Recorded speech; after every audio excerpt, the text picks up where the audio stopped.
దళపతి విజయ్ ఆఖరి సినిమా జననాయగన్ విడుదల వాయిదా పడటం ఇండియన్ సినిమా హిస్టరీలోనే ఒక అనూహ్యమైన పరిణామానికి దారితీసింది. సాధారణంగా ఒక సినిమా వాయిదా పడితే కొన్ని వందలు లేదా వేలల్లో రిఫండ్లు జరుగుతూ ఉంటాయి. కానీ ఈ సినిమా విషయంలో ఏకంగా 4.5 లక్షల టికెట్లను బుక్ మై షో రిఫండ్ చేస్తూ నిర్ణయం తీసుకోవడం ఇప్పుడు ఇండస్ట్రీలో సంచలనంగా మారింది. భారత సినీ చరిత్రలో ఇంత పెద్ద మొత్తంలో టికెట్లను క్యాన్సిల్ చేసి డబ్బులు వెనక్కి ఇవ్వడం ఇదే తొలిసారి. ముందుగా నిర్ణయించిన ప్రకారం ఈ పొలిటికల్ యాక్షన్ డ్రామా జనవరి 9, 2026న ప్రపంచవ్యాప్తంగా గ్రాండ్ గా విడుదల కావాల్సి ఉంది. కానీ సెన్సార్ బోర్డు నుంచి సర్టిఫికెట్ రావడంలో జాప్యం జరగడం, మద్రాస్ హైకోర్టులో విచారణ వంటి కారణాలతో విడుదల అనివార్యంగా వాయిదా పడింది. అయితే ఈ చిత్రంపై భారీ అంచనాలు ఉండడంతో బుకింగ్స్ ఓపెన్ అయిన నిమిషాల్లోనే లక్షలాది టికెట్లు అమ్ముడయ్యాయి.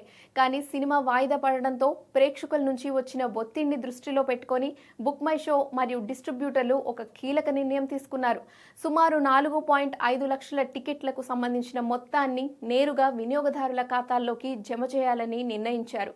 ఇంతకుముందు ఏ పెద్ద సినిమా కూడా ఈ స్థాయిలో ఒకేసారి రిఫండ్ జరిగిన దాఖలాలు లేవు. లక్షలాది మందికి ఒకేసారి పేమెంట్స్ ప్రాసెస్ చేయడం బుక్ మై షో లాంటి సంస్థలకు కూడా ఒక పెద్ద టాస్క్ అని చెప్పొచ్చు. టికెట్లు బుక్ చేసుకున్న వారికి వారి ఒరిజినల్ పేమెంట్ మోడ్ ద్వారా 5 నుంచి 7 పని దినాల్లో డబ్బులు జమ అవుతాయని సంస్థ ప్రతినిధులు తెలిపారు.